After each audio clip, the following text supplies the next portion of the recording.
Hi guys, me again. Do you know what the greatest lie is that we've ever told? Now, this lie is so great that it's like an illusion. In fact, it is the beginning of the illusion, this matrix thing. You know what I mean? It's where it all begins. Now, the greatest lie we're ever told is that we are not connected to each other, to everything. We're not connected. That is the greatest lie that we were ever told. And the reason why it's the greatest lie is because we're taught it as children. And it's the first lesson that we were ever taught. Think about this for a minute. What's the first thing they do when you're born? They sever you from your mother.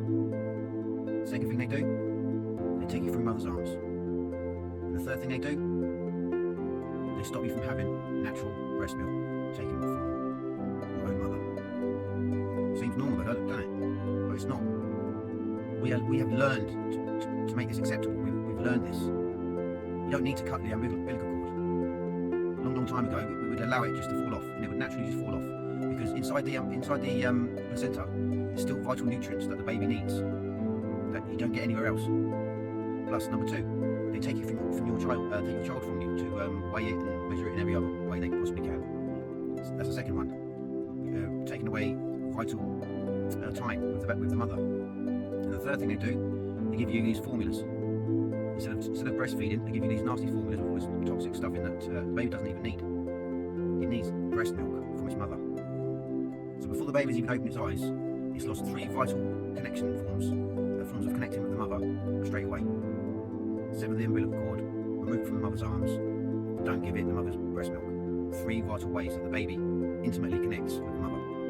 And that's just the first day of existence. Now fast forward to when you get them into school.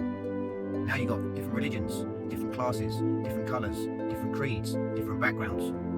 So you're looking around and you're thinking, maybe we are all different, maybe we are all separate, maybe we are not together. Another form of learning how divided we are, when we're not divided. Most of these other divisions are actually man-made, and the powers that be allow it to happen because they know that it keeps us all distracted. It keeps us looking at each other rather than looking at them. But how different are we really if each of our religions teach us to hate every one of other religions? Isn't that just teaching us the same thing but in reverse?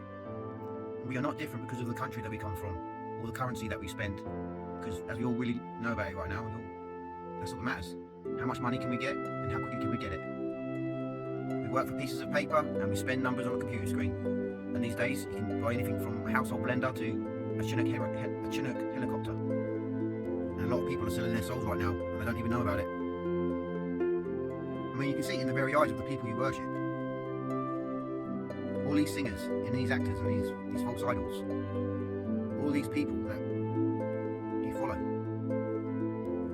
When you first see them, they're full of life, loads of confidence, aspirations, you know, conquering the world kind of thing, you know. And now look at some of them, looking at you from like this soulless gaze, from these frail bodies. It's scary. In my opinion, this is just like the consequences of you actually knowingly and willingly selling your soul over. I mean, when you see it in them kind of ways, it's quite horrible to look at, really. I mean, if that's what you happens, if you're willingly doing it, you don't know you're doing it.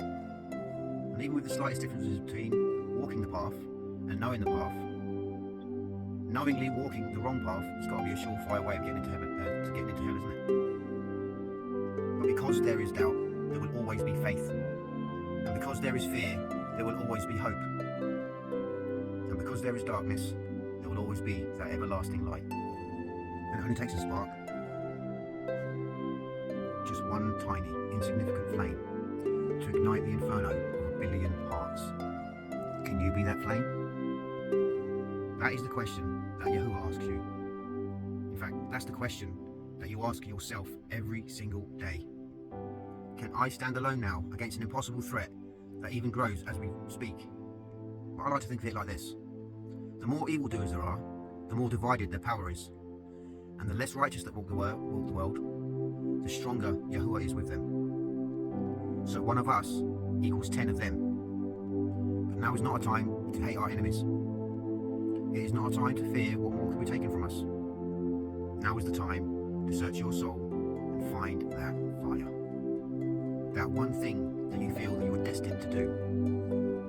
No matter how insignificant you might think it is, you might be helping a lot of people that you don't even realise that you're helping. connected.